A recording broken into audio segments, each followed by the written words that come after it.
आप रक्षा सूत्र बांधो ना, क्योंकि रक्षा सूत्र माँ और बहन का प्रेम का प्रतीक है। जैसे ही रक्षा सूत्र बांधा कि ये न बंधो बलि राजा दान विंडो महाबल तेन त्वां प्रतिपदनामि रक्षे माचल माचल। ये न बंधो बलि राजा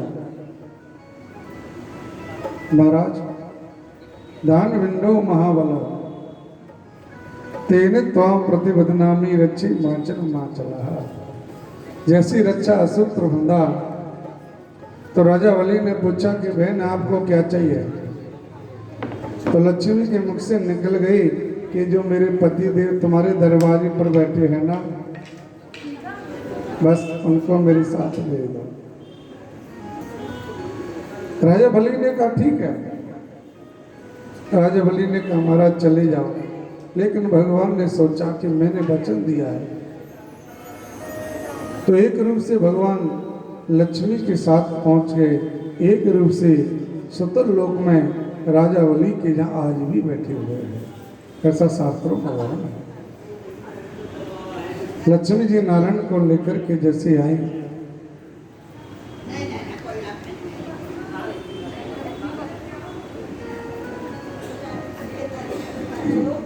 लक्ष्मी जी वापस आई। ऐसे बावन भगवान को मांगने थोड़ी रही थी, प्यार से बोलो राधे राधे, तो और मना कर रहे थे। भगवान कभी नहीं मांगते, भगवान देते हैं। प्यार से बोलो राधे राधे। जिसको दान देना होता पूजा करो, तिलक चढ़ाओ बस। लक्ष्मी जी के साथ में बावन भगवान आ गए। सुखदेव जी कहते हैं कि परीक्षित सावधान, भगवान जो कार्य करते हैं एक लीला के माध्यम से करते हैं। त्रिलोकी को जीत करके लेके आए, गुरुजी बृहस्पति को दान में समर्पित कर दे। गुरुजी ने देवताओं को दे दिया, आशीर्वाद मिल गया।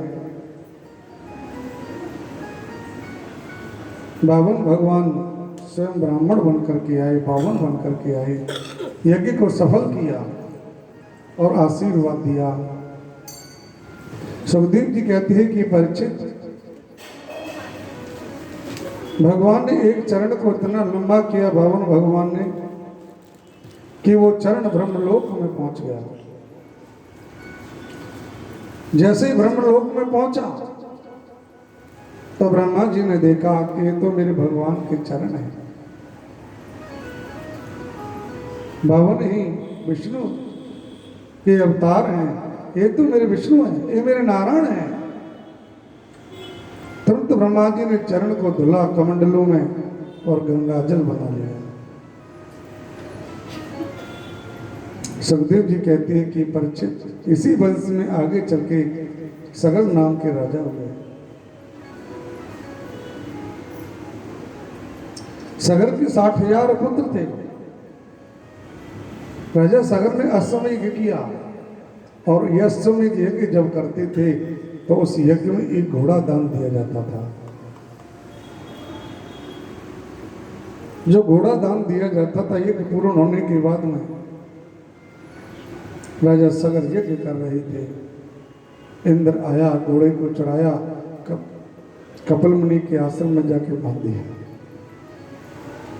यज्ञ संपन्न हुआ। सगर के 60,000 पुत्रों ने देखा कि घोड़ा कहाँ है। सागर को इतना खोदा कि समुद्र बना दिया। सब जगह भ्रमण कर रहे कपिल मुनि के। जैसे आश्रम में पहुंचे, उस घोड़े को देखा तो सगर के 60,000 पुत्रों ने सोचा ये मेरे घोड़े को चुरा के लेके आए हैं। अवहेलना करने लगे, मजाक उड़ाने लगे, उपहास करने लगे, अभद्र भाषा का प्रयोग करने लगे। जैसे कपिल मुनि की आंखें खुली, सगर के 60,000 पुत्र भस्म हो गए। सगर को मालूम पड़ा कि मेरे 60,000 पुत्र भस्म हो गए। सगर गए, कहने लगे आपने श्राप दे दिया, ये सब भस्म हो गए आपकी तपस्या के प्रभाव से, आपके श्राप के प्रभाव से। इनका उद्धार कैसे हो, इनकी मुक्ति कैसे हो? तो उन्होंने कहा सुनो, तुम गंगा जी को प्रकट करो, जो विष्णुपदी हैं, जो विष्णु के चरणों से निकली हुई हैं, नारायण के चरणों से निकली हुई, यदि गंगा जल का स्पर्श हो जाएगा तो उनकी मुक्ति हो जाएगी। सगर ने गंगा जी को प्रसन्न करने के लिए तपस्या की, लेकिन गंगा जी नहीं आई। सगर के पुत्र अंशुमान हुए, अंशुमान ने तपस्या की, गंगा जी नहीं आई, 2 पीढ़ी निकल गई। अंशुमान के पुत्र दिलीप हुए, दिलीप ने तपस्या की, गंगा जी प्रकट नहीं हुई, 3री पीढ़ी निकल गई। और दिलीप के पुत्र जो भागीरथ हुए, उन्होंने गंगा जी को प्रसन्न किया 4थी पीढ़ी में। तो गंगा जी ने दर्शन दिया, कहा कि मैं ब्रह्मलोक से जब आऊंगी,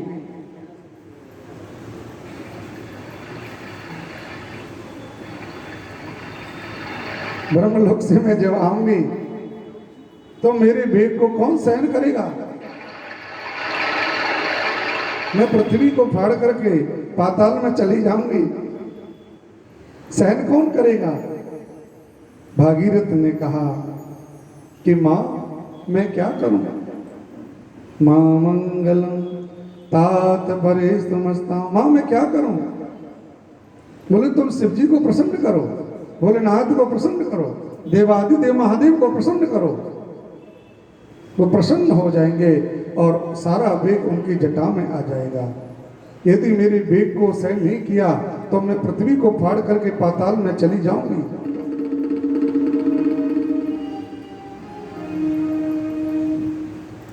पाताल में चली जाऊंगी, कौन सहन करेगा? भागीरथ ने भोलेनाथ जी को प्रसन्न किया। वो तो भोलेनाथ है, क्षणम तुष्टा क्षणम रुष्टा, क्षण भर में प्रसन्न हो जाते हैं।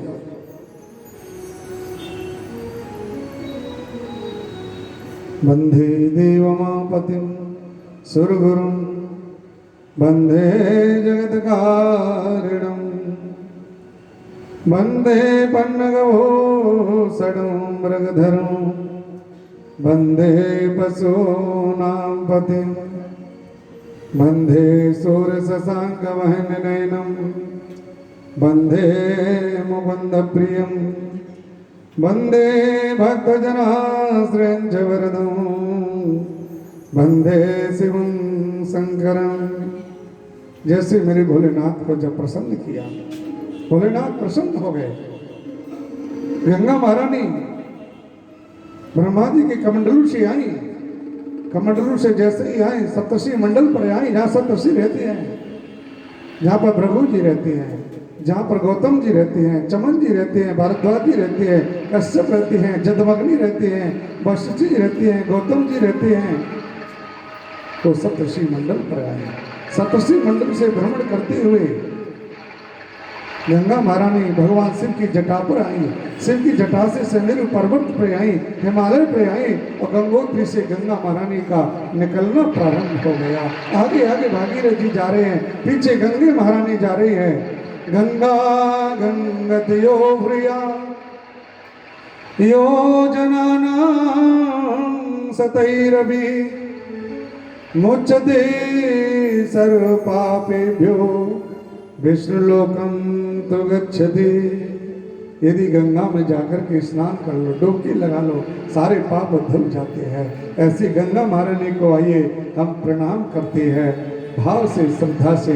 बोले गंगे महारानी की जय। गंगा तेरा पानी अमृत झर झर बहता जा,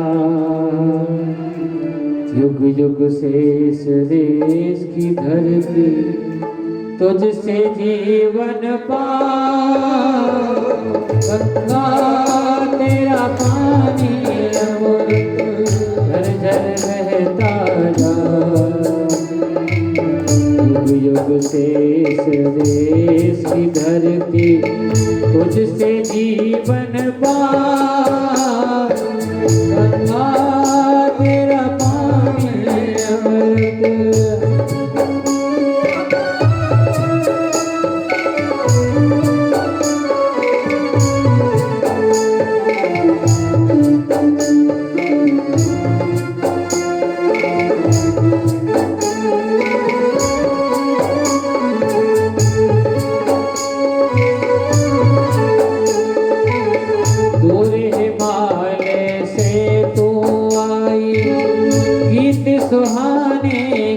गाती, दूर हिमालय से तू आई, गीत सुहाने गाती। बस्ती बस्ती जंगल जंगल सुख संदेश सुनाती, तेरी चांदी जैसी धारा मीलों तक लहरा। गंगा तेरा पानी अमृत झरझर बहता जाए, युग युग शेष देश की धरती तुझसे जीवन पाए। गंगा तेरा पानी अमृत।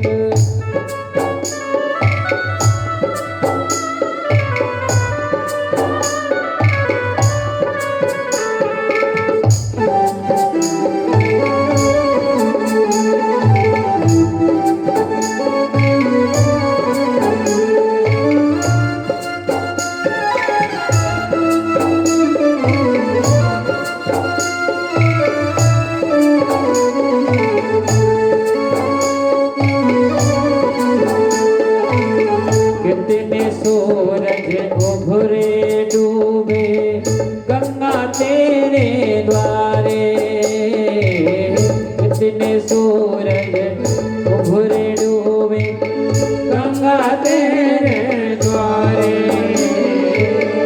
युगों युगों की कथा सुनाए तेरी बहती धारे, मुझको छोड़ के भारत का इतिहास लिखा न जाए। गंगा तेरा पानी अमृत झरझर बहता जाए, युग युग शेष देश की धरती तुझसे जीवन पाए। गंगा तेरा पानी अमृत।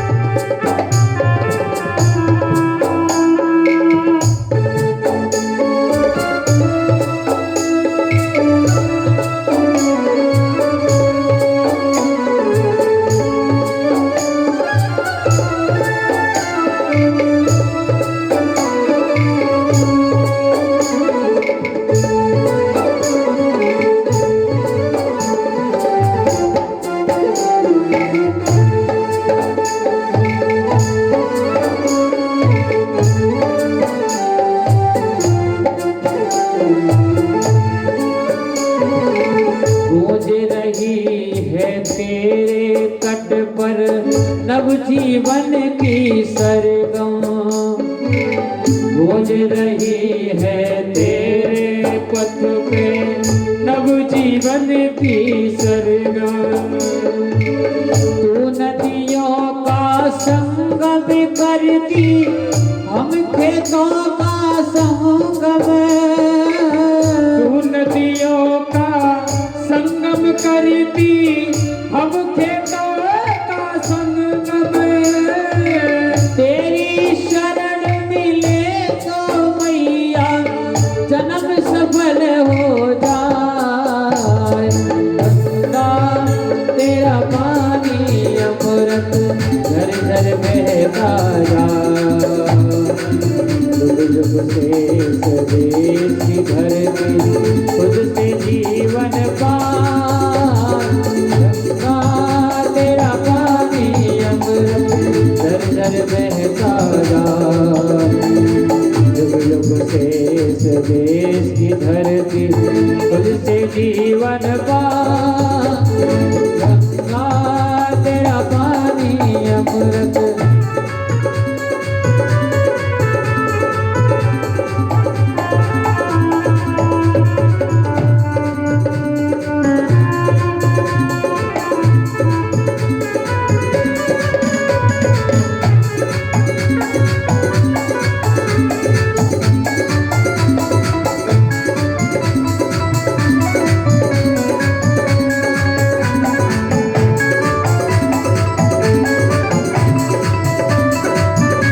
जय जय श्री राधेश। गंगा महारानी का प्राकट्य हुआ। आगे आगे भागीरथ जी जा रहे हैं, पीछे गंगा महारानी आ रही हैं। जैसे ही भागीरथ जी आगे जाने लगे, रास्ते में एक कुटिया मिल गई, जाह्नवी ऋषि की कुटिया। भागीरथ जी आगे जा रहे हैं, जाह्नवी ऋषि की जैसी कुटिया मिली तो गंगा के वेग से जाह्नवी ऋषि की कुटिया बह गई। जब जाह्नवी ऋषि की कुटिया बही तो जाह्नवी ऋषि को गुस्सा आया और जाह्नवी ऋषि ने मुंह खोला, गंगा जी को पी गए। जैसे ही गंगा जल को पान कर गए, आगे भागीरथ जी गए। भागीरथ जी ने देखा गंगा जी कहाँ है। इधर देखा कुछ दिखाई नहीं दिया, इधर देखा कुछ दिखाई नहीं दिया। जब उधर देखा तो जाह्नवी ऋषि बैठे हैं और मुख खुला हुआ है। भागीरथ ने कहा गंगा जी कहाँ है? बोले गंगा जी कहाँ है? बोले भागीरथ ने कहा तुम मुफ्त में पी गई, हमारी तो 4 पीढ़ियां निकल गई भजन करते करते और आप मुफ्त में ही पी गए। अब जाह्नवी ऋषि ने कहा मैं क्या करूं, मेरी कुटिया बहा दी, मैं पी गया। बोले महाराज हमारे 4 पीढ़ियां निकल गई, पड़पौत्र 60,000 भस्म पड़े हैं, उनकी मुक्ति करनी है। महाराज बोले कोई बात नहीं, हम गंगा जी को प्रकट कर देंगे। अब जाह्नवी ऋषि ने सोचा कि यदि मैंने मुख से गंगा जी को निकाला तो गंगा जी उत्तिष्ट हो जाएंगी, झूठी हो जाएंगी, फिर शिव अभिषेक कैसे होगा? क्योंकि गंगा जल कोई साधारण नहीं है, गंगा अमृत है, अमृता द्रव संयुतम। गंगा जल आप रख लो कभी खराब नहीं होता है। हम जाते हैं हर हर गंगे बोल के डुबकी लगा आते हैं, पापों को बाहर निकल आते हैं। और मालूम है गंगा जी ये प्रतीक हैं कि जीते जी भी मनुष्य इंसान मेरी शरण में रहे, मेरी भक्ति करे और बाद में भी विष्णु रूपी चरणों में, गंगा रूपी चरणों में इंसान को भगवान अपने पास बुला लेते हैं। हर हर गंगे बोलते हैं, स्नान करते हैं। नास्ति गंगा सम तीर्थम, गंगा के समान कोई तीर्थ नहीं है। गंगा गंगति यो भूया यो जनानां शतैर्भिः मोच्यते सर्व पापेभ्यो विष्णु लोकम तो गच्छति। 400 किलोमीटर दूर से स्नान करोगे आप, हर हर गंगे बोल करके तो भी गंगा स्नान करने का फल मिल जाता है। बोली गंगे महारानी की जय हो। तो जाह्नवी ऋषि ने अपनी जंगा का भेदन किया, जंगा को फाड़ा और गंगा जी को प्रकट कर दिया। उसी दिन से मेरी गंगा का नाम एक और बढ़ गया, जाह्नवी। बोले जाह्नवी महारानी की जय हो। और भागीरथी तो है, भागीरथ लेके आई है, और गंगा जी तो है।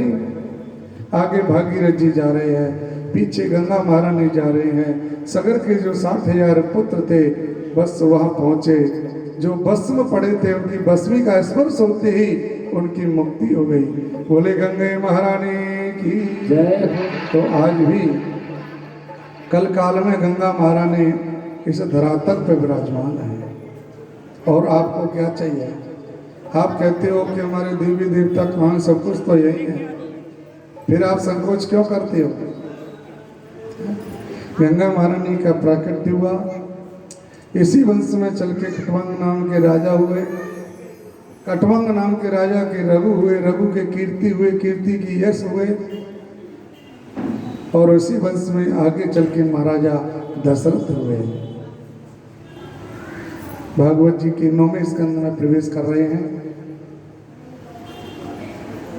ये रामायण की 1.5 अध्याय की कथा भागवत जी में ली गई है। महाराजा दशरथ बड़े प्रतापी राजा हैं, गौरवशाली हैं, पढ़े लिखे हैं, मितव्ययी हैं, विद्वान हैं, प्रवित भाषी हैं, लेकिन 3 पुत्रियां होने के बाद भी मन में शांति नहीं है, मन अशांत है। महाराजा दशरथ ने मन में सोचा कि मेरे भी 3 पत्नियां हैं और कोई संतान नहीं है। महाराजा दशरथ एकांत में बैठे हुए हैं और मन में विचार आया मैं गुरुजी से मिलने जाऊं। महाराजा दशरथ गुरु वशिष्ठ जी के पास में गए। गुरुजी ने कहा सुनो, पुत्र कामेष्ट यज्ञ करो, तुम्हारे पुत्र हो जाएंगे। 3 पत्नियां, कौशल्या, कैकेयी, सुमित्रा, लेकिन संतान नहीं, वृद्धावस्था आने को हो गई। जब पुत्र कामेष्ट यज्ञ किया, यज्ञ में चरु का प्रसाद लेकर के भगवान स्वयं नारायण प्रकट हुए और उन्होंने गुरुजी को दिया। गुरुदेव ने महाराजा दशरथ को प्रसाद दे दिया और महाराजा दशरथ ने अपनी 3 पत्नियों को बांट दिया। आधा भाग कौशल्या को दे दिया, आधे भाग में से आधा आधा सुमित्रा और कैकेयी को दे दिया। लेकिन सबसे छोटी जो है सुमित्रा जी है, उन्होंने अपना प्रसाद रख दिया।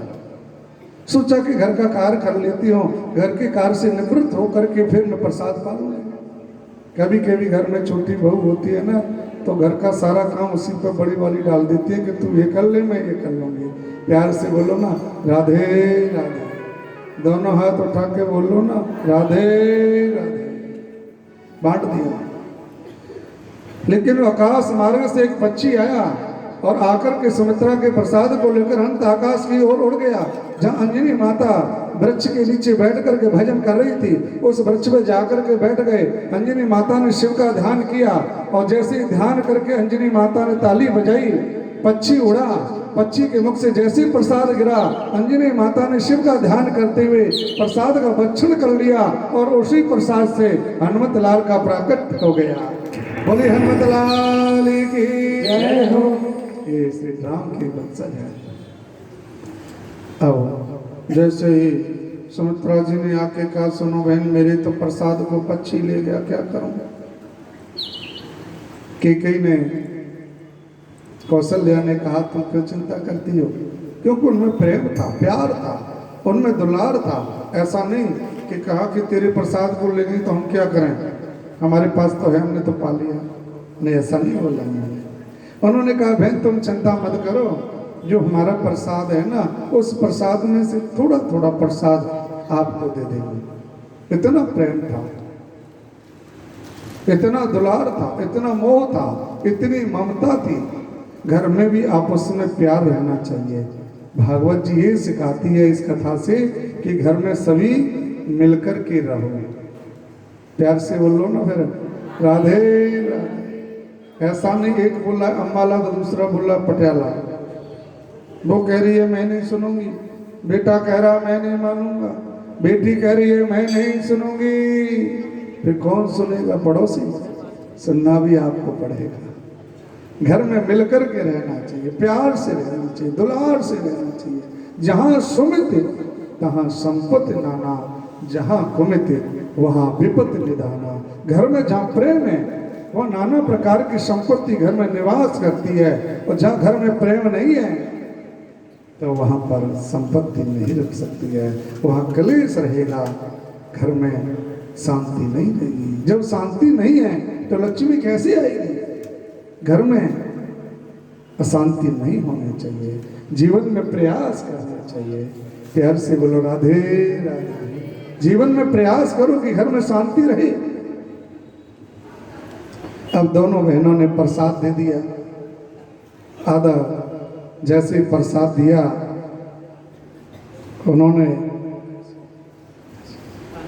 जैसे प्रसाद दिया, आधा आधा भाग का प्रसाद दे दिया।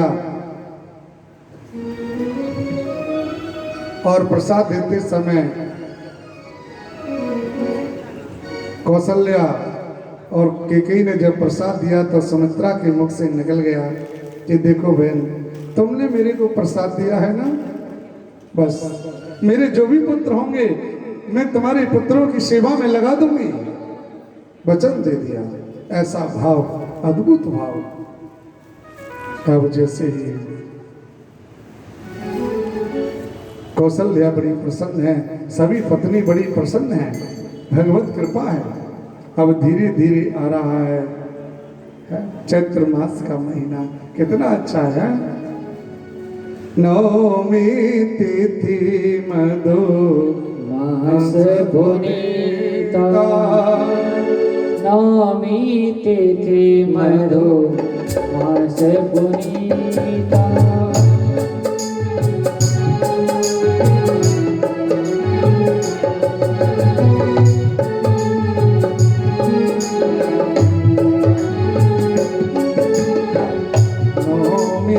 तिथि मधु मास पुनीता, नवमी तिथि मधु मास पुनीता।